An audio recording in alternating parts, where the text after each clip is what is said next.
España se enfrenta a una emergencia de salud pública. Que ha dado positivo en coronavirus.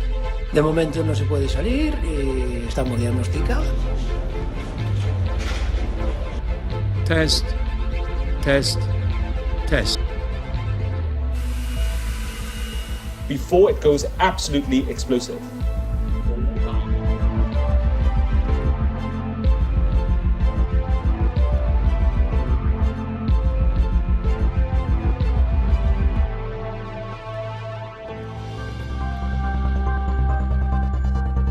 Incluso viniendo de Wuhan, es de que sea un cuadro gripal. Sigue sin ser excesivamente transmisible. Insisto, no hay ninguna razón de salud pública que aconseje tomar medidas. Ha sido positivo a coronavirus Wuhan. I'm declaring a public health emergency of international concern. Es donde generalmente hay la pasta, no hay nada. Bueno, es un riesgo poblacional. Un ciudadano italiano procedente de Italia está en aislamiento hasta Venerdì 13 marzo. Non è la prima volta che il nostro paese si trova ad affrontare emergenze nazionali.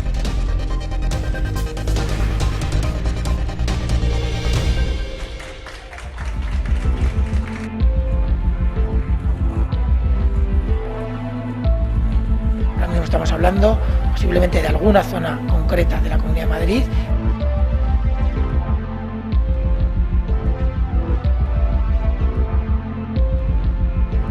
Mando un mensaje de tranquilidad.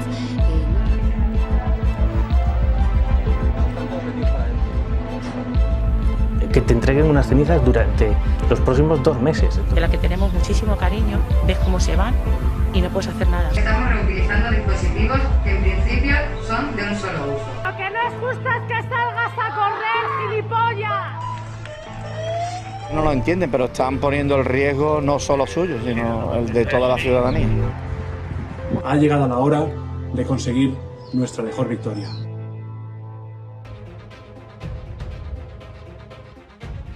Aquí, en Wuhan, una ciudad situada en el centro de China, con unos 11 millones de habitantes, comenzó todo.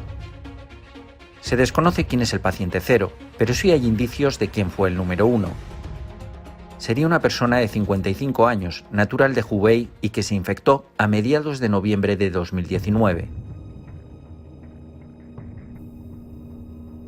今天，湖北武汉市卫健委通报不明原因的病毒性肺炎最新情况，目前已完成病原核酸检验，初步诊断有新型冠状病毒感染的肺炎病例41例，其中已出院2例，重症7例，死亡1例，其余患者病情稳定。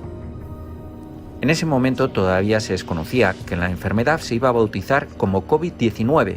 Solo se sabía que era una especie de neumonía que afectaba al aparato respiratorio. En diciembre, los casos empezaron a subir exponencialmente en Wuhan. En un primer momento se pensó que podía ser el SARS, el síndrome respiratorio agudo grave que afectó al mundo en el año 2003.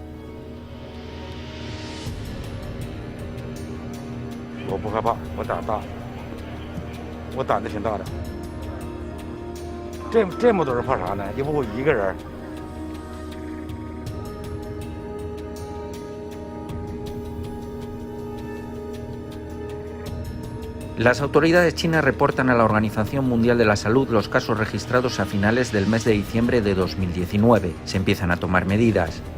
Un mercado en Wuhan donde se sospecha que se originó el brote es cerrado el 1 de enero de 2020. Aquí se vendían pollos, gatos, faisanes, murciélagos, marmotas, culebras venenosas o ciervos.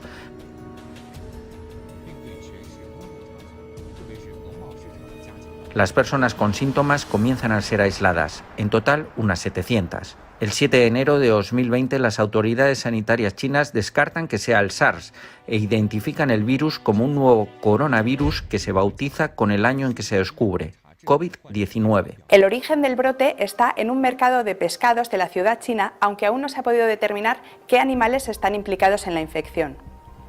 Este nuevo coronavirus se parece al SARS, el patógeno que mató a casi 800 personas y se propagó por 37 países en 2003. Los síntomas que provoca la infección son fiebre, fatiga y tos seca, aunque puede complicarse provocando dificultad para respirar. El 11 de enero se conoce la muerte de la primera persona por el COVID-19, un hombre de 61 años que estuvo expuesto al virus en el mercado de animales. Un día después se envían al resto de países la secuencia genética del virus para que se empiecen a desarrollar los kits para detectar la enfermedad. So, it is absolutely critical that public health authorities recognize a super spreading event in the very earliest stages, before it goes absolutely explosive. En los días posteriores se confirman 2 casos fuera de China, una persona en Tailandia y otra en Japón. Los 2 habían estado en Wuhan. La enfermedad se empieza a extender por la China continental, llega a Pekín y a Shenzhen. Comienzan a subir los números de una manera diabólica.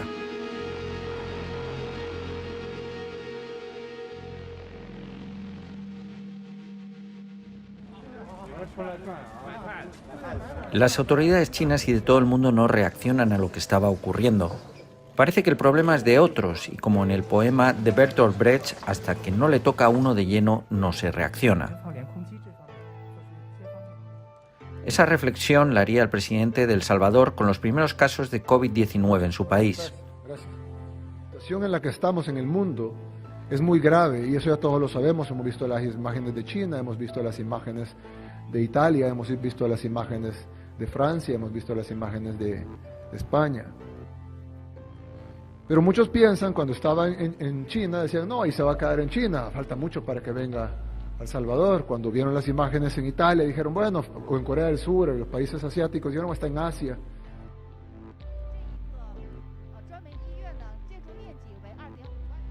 A mediados de enero, casi un mes después del primer caso y ya con centenares de contagiados y muertos, se decide cerrar la ciudad de Wuhan, pero el virus ya se había expandido.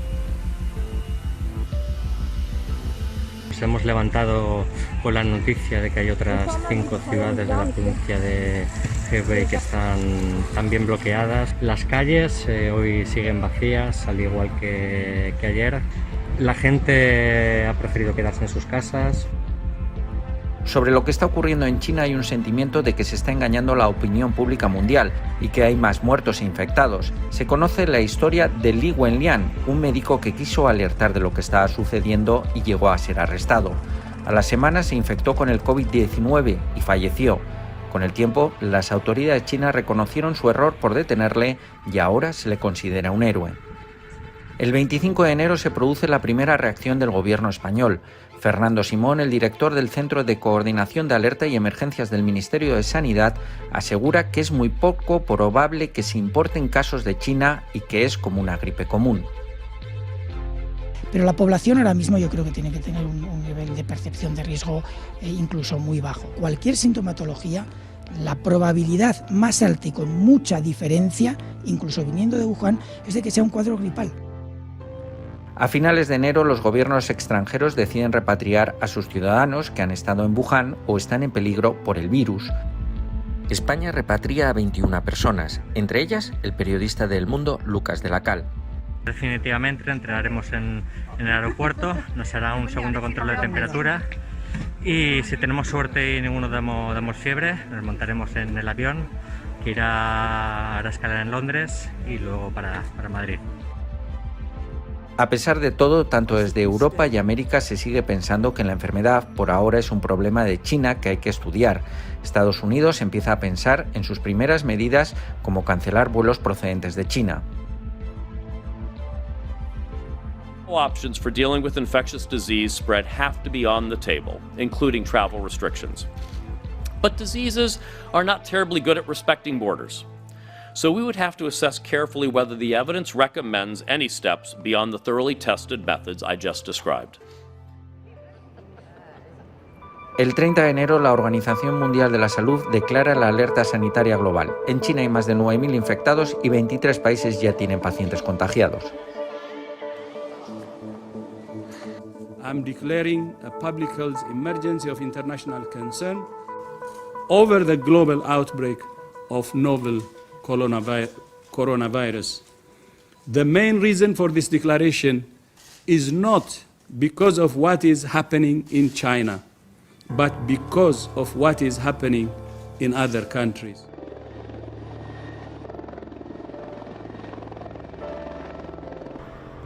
Italia confirma en ese momento sus 2 primeros casos, mientras desde el Ministerio de Sanidad se declara que en España estamos preparados y que no hay casos.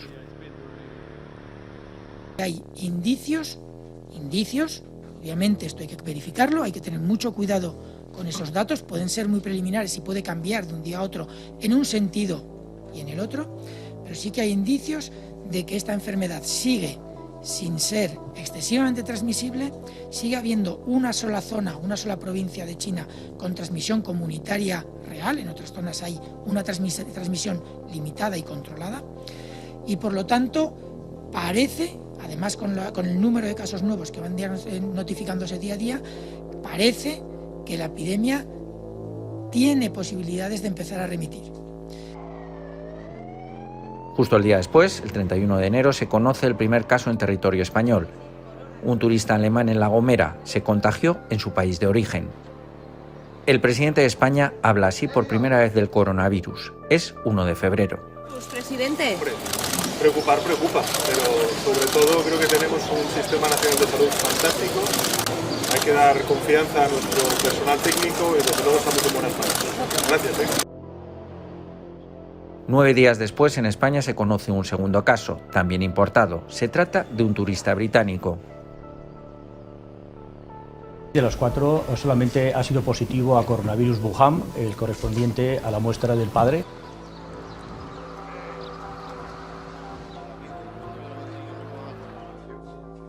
Los españoles que han llegado de Wuhan pasan la cuarentena. Ninguno tiene el coronavirus. Aquí estamos los 21 españoles que fuimos repatriados de Wuhan. Ayer por la mañana nos realizaron una prueba para determinar si teníamos el coronavirus, para ver si entre las bacterias encontraban algún rastro del virus, y a última hora de la tarde nos comunicaron que habíamos dado negativo. El 12 de febrero se suspende la Feria del Móvil en Barcelona.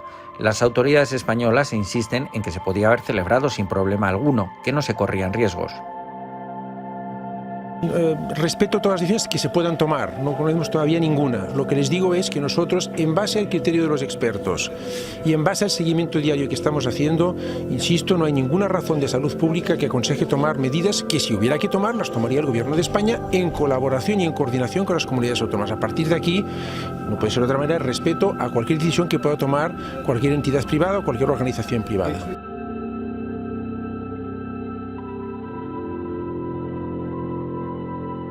Del 23 al 25 de febrero se disparan los números en Italia. Se pasa de 5 a 152 casos. En la región de Lombardía, las autoridades confinan 10 pueblos alrededor de la ciudad de Codogno, por cuyo hospital pasó 2 veces el paciente número 1. El 23 de febrero se suspende el famoso Carnaval de Venecia.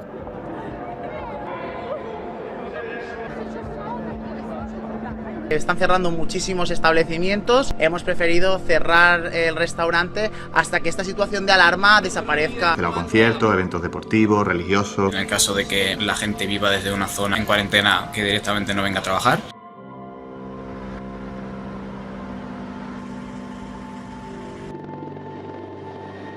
Ese mismo día, Fernando Simón vuelve a decir: en España ni hay virus ni se está transmitiendo la enfermedad. No hay ninguna razón para cambiar de escenario, porque está perfectamente delimitado el riesgo y no es un riesgo poblacional. Los números que llegan de Asia a Italia evidencian la gran facilidad de contagio, pero ni España ni ningún país europeo imponen restricciones de viaje a Italia. Un nuevo caso en Santa Cruz de Tenerife, donde un ciudadano italiano procedente de Italia está en aislamiento hasta la confirmación de una segunda prueba que se va a realizar, como el conjunto de las que se están desarrollando en personas sospechosas, en el Centro Nacional de Microbiología del Instituto de Salud Carlos III de Madrid.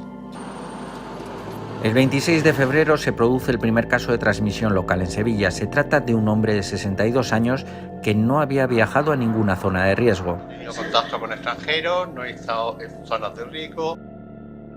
Desde algunos medios y desde las administraciones públicas aseguran que los casos de Italia son aproximadamente los mismos que atiende en una semana un gran hospital español durante el pico anual de la gripe. El mes de febrero parece que América y Europa siguen sin reaccionar. Aunque la situación se le empieza a ir de las manos a Italia, 1000 infectados y 29 fallecidos. 9 e 10. Non è la prima volta che il nostro paese si trova ad affrontare emergenze nazionali, ma siamo un paese forte, un paese che non si arrende.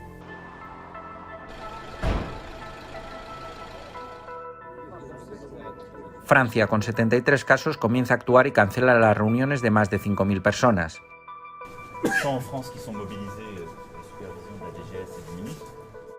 El 27 de febrero se produce un encontronazo entre un periodista y las autoridades sanitarias de Valencia por el coronavirus. Un periodista deportivo está contagiado.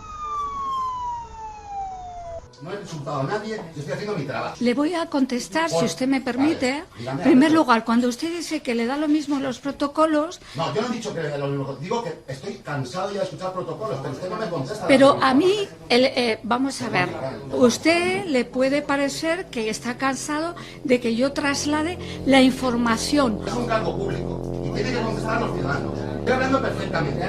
Por favor, míreme a los ojos.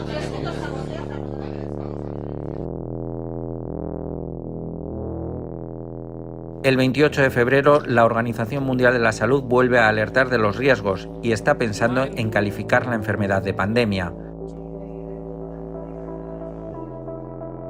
A principios de marzo la mortalidad sigue subiendo en China, casi 3.000 muertos, pero los contagiados empiezan a bajar. La Organización Mundial de la Salud anima a otros países a copiar a China y anima a restringir movimientos y a invertir en material sanitario.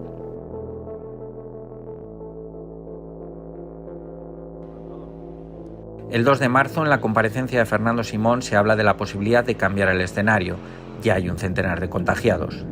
Ahora mismo estamos hablando posiblemente de alguna zona concreta de la Comunidad de Madrid y de alguna zona concreta del País Vasco. Las medidas, si se pasa a otra fase o a otro escenario de evolución de la pandemia, tienen mucho que ver con restricciones relacionadas con agrupamientos de personas. Y el agrupamiento de persona puede ser cualquier persona de cualquier edad y cualquier tipo de agrupamiento. Podrán entender que plantear cierres de escuela, por ejemplo, tiene implicaciones sociales importantes porque los niños no se pueden quedar solos en casa. Entonces, todo esto hay que valorarlo con mucho cuidado, hay que hacerlo en el momento justo. Un día después se confirma la muerte de la primera persona por coronavirus en España. Fue el 13 de febrero, aunque hasta ese día no se había confirmado. Fue en Valencia, un español de 62 años que había viajado a Nepal. Esta persona, por tanto, que se ha investigado y que ha dado positivo en coronavirus, es un paciente fallecido el pasado 13 de febrero. Ese día el ministro de Sanidad recomienda que los partidos que se jueguen contra equipos italianos se hagan a puerta cerrada. Todos los eventos deportivos profesionales en los que se espere una alta afluencia de público proveniente con equipos provenientes de estas zonas de riesgo, la recomendación es que se celebren a puerta cerrada. Esto afecta, si no tengo datos equivocados, a 4 competiciones deportivas. El 4 de marzo la ministra de Trabajo da una recomendación a las empresas para que puedan mandar a sus trabajadores a teletrabajar. Todas estas normas van guiadas por un único propósito, que es la prevención de la salud. Mando un mensaje de tranquilidad, no está pasando nada y lo que estamos haciendo, disponiendo en cada uno de los gabinetes, son las normas que faciliten situaciones que puedan darse. El 7 de marzo, con 441 contagiados y 8 muertos, se sigue manteniendo el escenario. Los actos para el Día de la Mujer siguen convocados. Esto dice Fernando Simón sobre ir o no ir.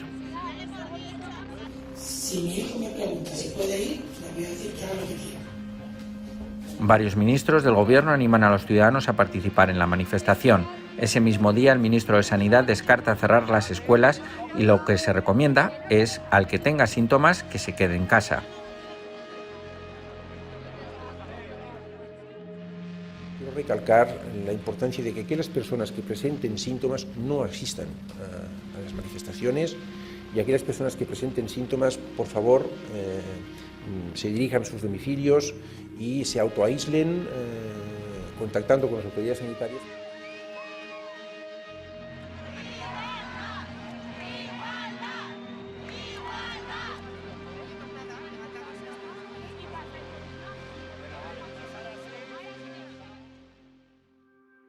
La primera semana de marzo, España había elevado la cifra de positivos de 50 a 600 casos y de un fallecido se pasa a 17. La mañana del 9 de marzo, el gobierno sigue pidiendo a la gente que no se alarme y que lo grave está ocurriendo en Italia.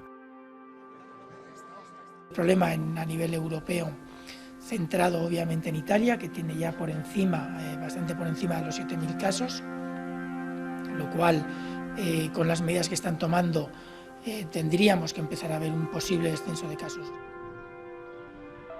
Sin embargo, por la tarde todo cambia. Parece que las autoridades empiezan a reconocer la gravedad de la enfermedad que se propagó en China 3 meses antes.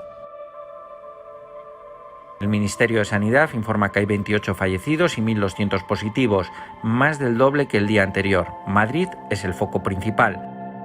Con estas cifras, las comunidades de Madrid y La Rioja anuncian el cierre de todos los centros educativos durante 15 días. En el medio educativo, suspensión de la actividad docente presencial en todos los niveles educativos. Prescindan de lugares concurridos en los que no es posible mantener la distancia de seguridad interpersonal de al menos 1 metro. Acto seguido, el Gobierno cambia la situación de contención. Lo primero que hemos decidido es un cambio de escenario. Pasamos de un escenario de contención a un escenario de contención reforzada, que comporta que en algunas partes del territorio español señalamos unas zonas que denominamos de transmisión significativa, en la Comunidad Autónoma de Madrid y las ciudades de Vitoria y La Bastida. España empieza a reaccionar y cambia la situación a contención reforzada. Se clausuran eventos deportivos y se extiende a lo largo de la semana con nuevos cierres de escuelas, locales de ocio, museos, comercios o iglesias. Incluso las fallas de Valencia y las procesiones de Semana Santa se suspenden. Una decisión sin apenas precedentes históricos. Hemos acordado, siguiendo la instrucción del Ministerio de Sanidad, aplazar la celebración de las fiestas de las Fallas y de la Magdalena en toda la Comunidad Valenciana. Esa misma noche, Italia confirma el confinamiento de todo el país.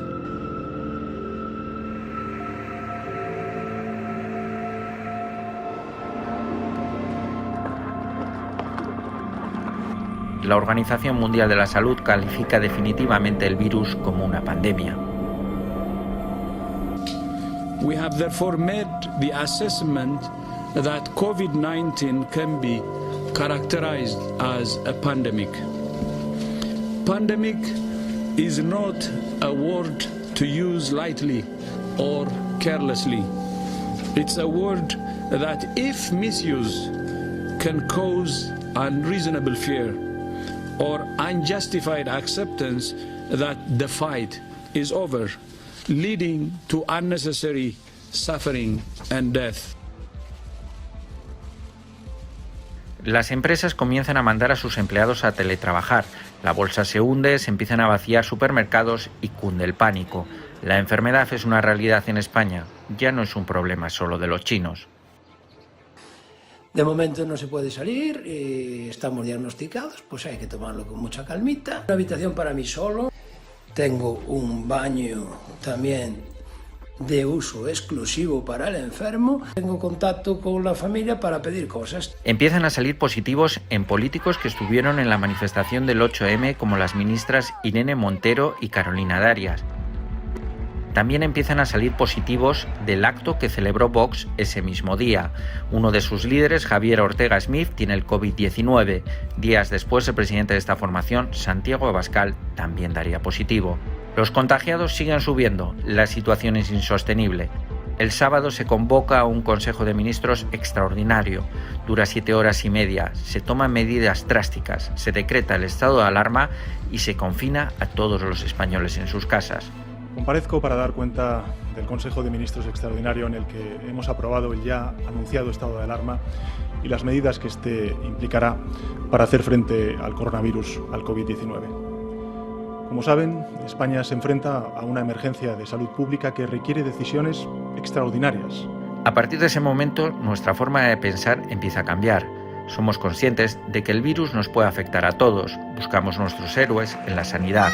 Todos los días, a las 8, se empieza a dar las gracias por su trabajo en todos los balcones de España.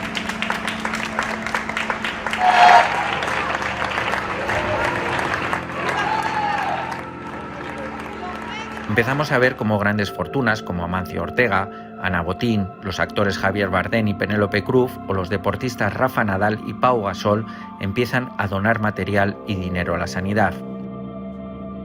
Los deportistas somos lo que somos en gran parte gracias a vuestro apoyo. Confío que todo el deporte español se una. Ha llegado la hora de conseguir nuestra mejor victoria. Personajes anónimos y conocidos por todos empiezan a morir. Las familias no pueden visitar a los enfermos, mueren solos.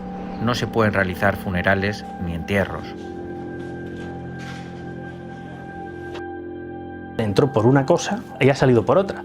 Tenemos el parte que nos ha dado el hospital de defunción y pone muy clarito que tenía una rotura de cadera y que la muerte ha sido provocada por la infección del virus COVID-19. Todavía no hemos podido enterrarlo. La propuesta que nos han hecho ha sido una incineración. Él jamás quería una incineración. Muy fuerte no estar con él, no poder velarle, no poder enterrarle y encima que te entreguen unas cenizas durante los próximos 2 meses. Madrid tiene que preparar varias morgues por la gran cantidad de fallecidos.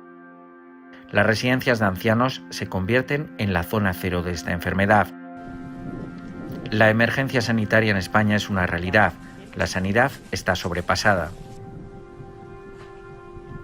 Como vivir una película, de terror incluso a veces, gente con la que está tratando todos los días, en la que tenemos muchísimo cariño, ves cómo se van y no puedes hacer nada. Estamos triplicando turnos, estamos cayendo prácticamente como chinches, estamos trabajando con síntomas. Yo mismo hasta tengo fiebre, pero no podemos dejar a los ancianos solos. A pesar del confinamiento, los números de fallecidos e infectados siguen subiendo exponencialmente. La curva parece que no llega a su fin. Madrid se convierte en la zona cero de la pandemia. La propia presidenta de la comunidad, Isabel Díaz Ayuso, da positivo. Necesito estar todos los días trabajando y para eso necesito tomar decisiones al frente de la sanidad de la Comunidad de Madrid. Tenemos que saber cómo están los gerentes, cómo están los hospitales, cómo van las cifras y por eso creo que en una situación como esta, por responsabilidad y por cuidar a mi entorno laboral, que me rodean muchas personas, he tenido que solicitar urgentemente una segunda prueba. Los hospitales no dan abasto. Se tiene que montar un hospital en pocos días en IFEMA, el recinto para ferias de Madrid. Somos capaces de vencer y superar las dificultades, por serias y graves que sean. Pues estas efectivamente lo son, y de una manera muy, muy dramática.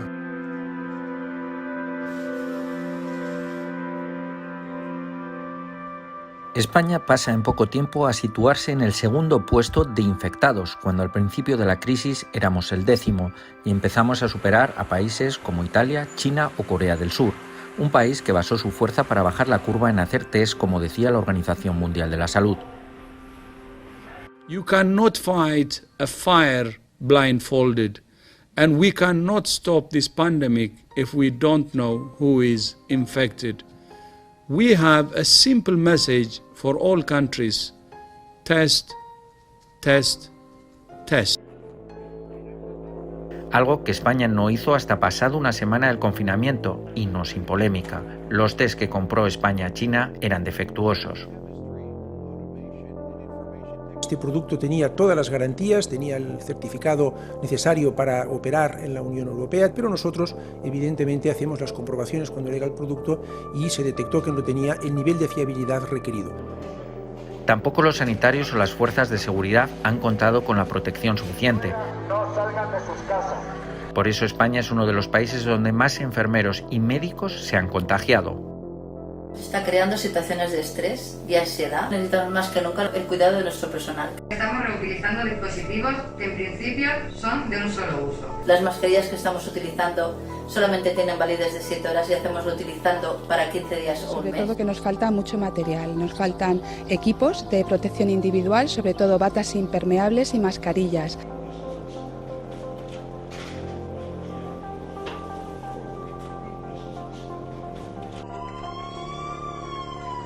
Los que tienen mejor suerte viven confinados en sus casas, sin poder salir.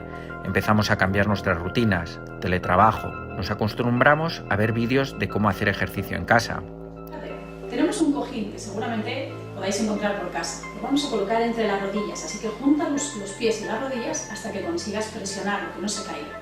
También a escuchar consejos de psicólogos. Levantarnos a una hora muy parecida a la que teníamos cuando estábamos trabajando de manera normal, por así decirlo.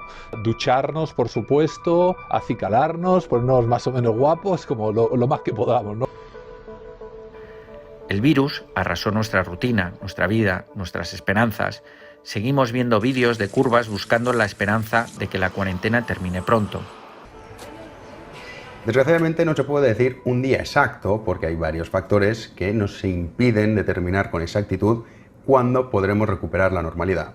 Pero la estadística y la matemática, y también gracias a que esta no es ni la primera ni tampoco será la última pandemia de la historia, sí que podemos determinar en qué fase está España ahora mismo y cuándo empezaremos a ver la luz.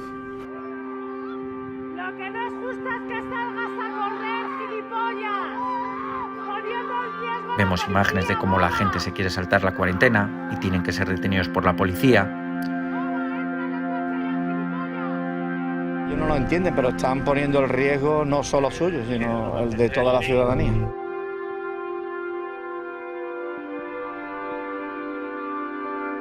El virus ha cruzado ya el Atlántico y ahora está en América. Allí la zona cero es Estados Unidos. Today, the World Health Organization officially announced that this is a global pandemic.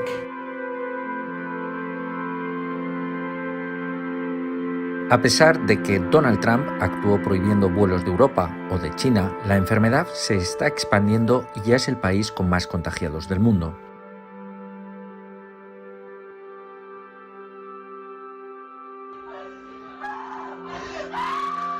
El COVID-19 ha dejado muerte y destrucción por donde ha pasado, sin entender de fronteras, ideologías, edad o sexo. Además de la emergencia sanitaria, se le ha unido la emergencia económica. A partir de los confinamientos en diferentes países del mundo, se ha comenzado a hacerse cotidiana la palabra ERTE. Es decir, un ERTE en definitiva es un subtipo de un expediente de regulación de empleo que permite al empresario suspender temporalmente los contratos de trabajo de todo o de parte de su plantilla, tanto con el empleo como el sueldo. Los gobiernos han reaccionado con medidas de todo tipo y muy diferentes para tratar de aliviar la economía. En Italia se han destinado 350.000 millones de euros para ayudas, en Francia 345.000 millones y en España 200.000 millones de euros. Las empresas y el conjunto de nuestro tejido productivo deben sentirse protegidas y por eso les anuncio que vamos a movilizar hasta 200.000 millones de euros, repito la cifra, 200.000 millones de euros, cerca de un 20% de nuestra capacidad de producción de riqueza anual, de nuestro PIB.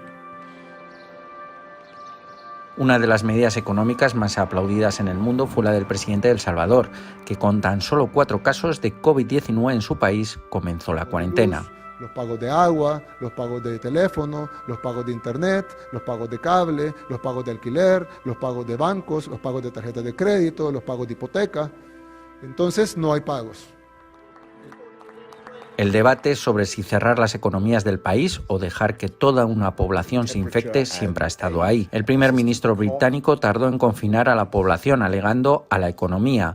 Paradójicamente, Boris Johnson contrajo la enfermedad. Good evening. The coronavirus is the biggest threat this country has faced for decades, and this country is not alone. All over the world we're seeing the devastating impact of this invisible killer. Al final, todos los países civilizados han optado por las cuarentenas, por lo que las economías de todo el mundo se están viendo afectadas. También en esta crisis se ha podido ver la desunión de la Unión Europea, que ha actuado de manera poco coordinada y muy lentamente. Y del mismo modo que esta catástrofe está sometiendo a examen al mundo entero, está poniendo a prueba de modo muy especial al proyecto europeo. Es el momento de mayor dificultades de su creación y la Unión Europea debe estar a la altura de la coyuntura de las circunstancias y no puede defraudar a sus ciudadanos. Nuestra generación tiene muy presente el recuerdo de la crisis económica de 2008, la demora y las limitaciones que tuvo la respuesta europea a esa catástrofe económica. Esta vez Europa no puede fallar, no debe fallar. Todos los países han declarado la guerra al COVID-19 y así han calificado la lucha contra este virus muchos mandatarios como Donald Trump o el Rey.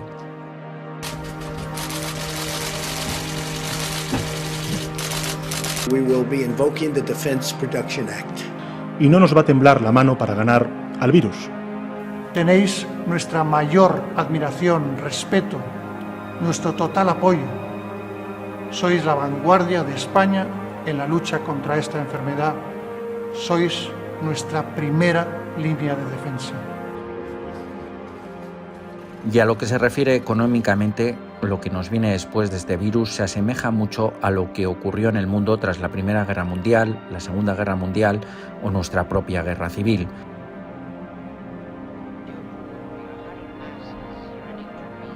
Por ejemplo, tras el famoso crack del 29 o la Gran Depresión, las cifras del paro en muchos países subieron a valores por encima del 30%. Ahora todo el mundo espera un plan Marshall, como se inició en Estados Unidos para salir de la crisis del 29. Nuevamente, la humanidad se tendrá que poner a prueba para salir de una catástrofe, esta vez por un virus que lo ha arrasado todo. Brasil tiene la segunda cifra más alta de fallecidos, con cerca de 100.000 muertos y casi 3 millones de contagios. El COVID-19 también se ha propagado por los pueblos indígenas. El miércoles murió el cacique Aritana Yagualapiti por el nuevo coronavirus. En la vecina Colombia, la cuarentena supera los 4 meses. Se frena el contagio, pero también la economía y con efectos colaterales en la salud mental. Las autoridades de Bogotá estiman que los intentos de suicidio han aumentado un 21% y con los casos aún al alza. El presidente Iván Duque extendió hasta el 1 de septiembre el confinamiento. En Bolivia nació un crematorio móvil como respuesta a la saturación en los servicios funerarios. Lo que hacemos es bajar la carga viral, entonces lo que eliminamos son focos de contagio. Ya tiene muchos elementos, por ejemplo, los hospitales están abarrotados de médicos enfermos, de cadáveres botados o apilados, en las casas están conviviendo con los cadáveres. Unas 3.300 personas han muerto en la nación andina hasta ahora. El mes pasado, la policía encontró los cuerpos de cientos de casos sospechosos de COVID-19 en autos en las calles de 3 ciudades.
América Latina y el Caribe ya supera las 250.000 muertes por el nuevo coronavirus.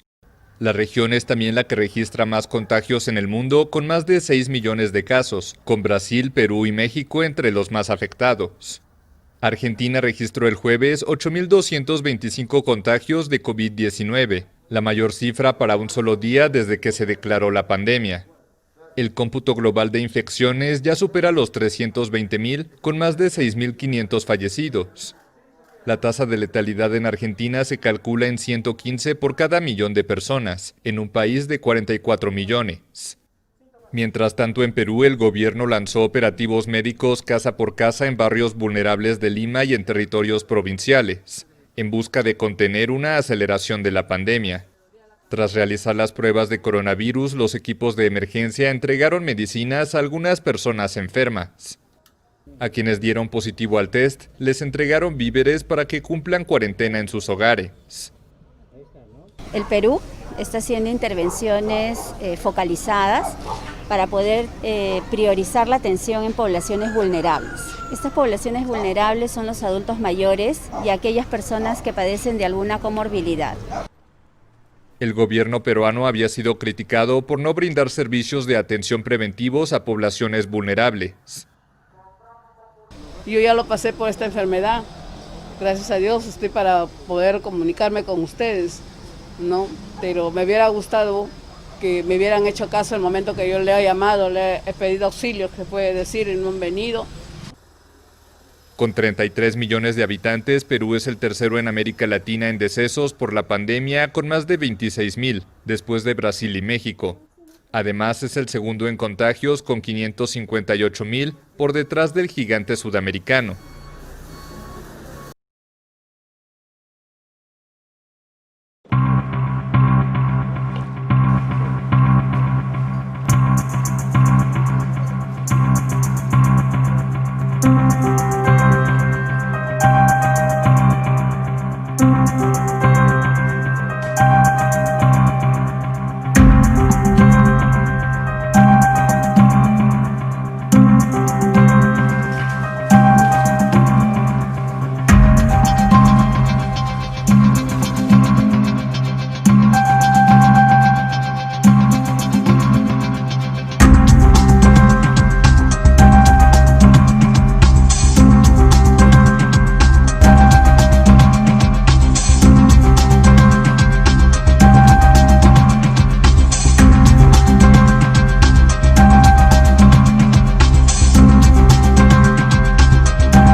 Aunque parezca lo contrario, la crisis del COVID-19 no está mejorando, más bien empeora rápidamente. Por un lado, la crisis de contagios, que tardó 3 meses en alcanzar el millón de infectados a nivel mundial, ahora aumenta de millón en millón apenas cada 12 días. Y es que, mientras una parte del mundo comienza a dejar atrás lo peor de la pandemia, otras zonas comienzan a convertirse en peligrosos epicentros. Zonas compuestas en su mayoría por países con bajos niveles de desarrollo que no solo están sufriendo la crisis sanitaria, sino que además están comenzando a atisbar otra enorme crisis que los grandes organismos internacionales ya vienen anunciando hace semanas: la gran crisis alimentaria global.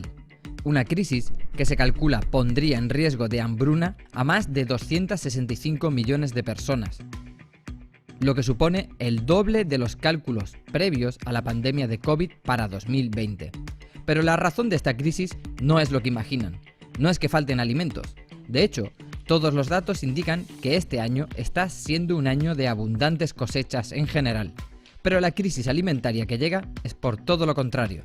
Sobran alimentos para un mercado agroalimentario con una demanda rota, por el aumento del desempleo, el proteccionismo de las economías avanzadas y el colapso de las cadenas de suministro.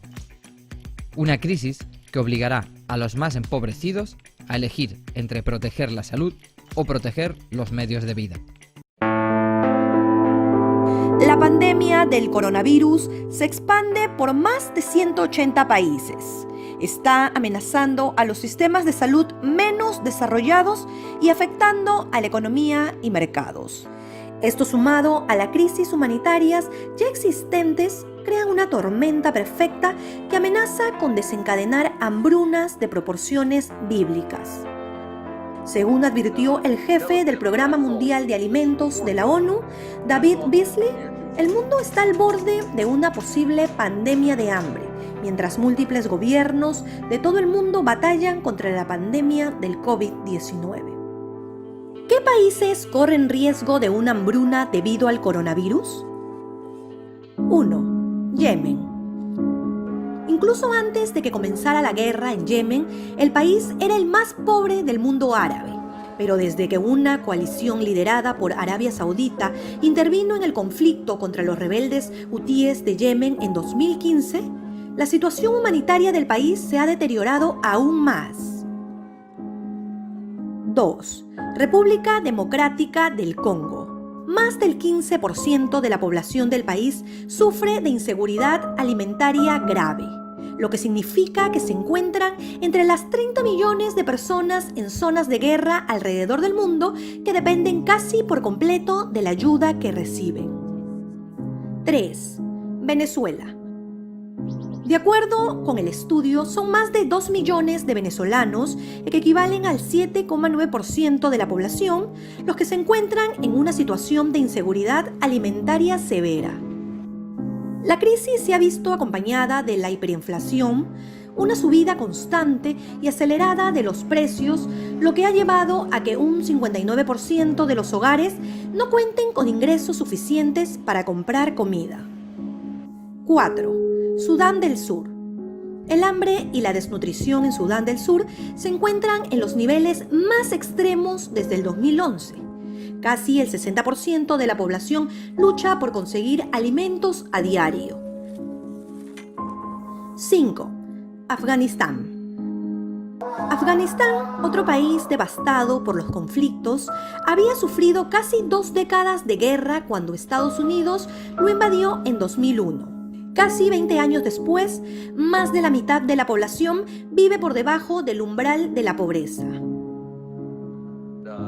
El jefe de la agencia reconoce que le preocupa que el golpe económico de la pandemia ocasione que varias potencias limiten su capacidad para donar fondos a las operaciones humanitarias y que las restricciones para combatir la enfermedad puedan dificultar el movimiento de alimentos.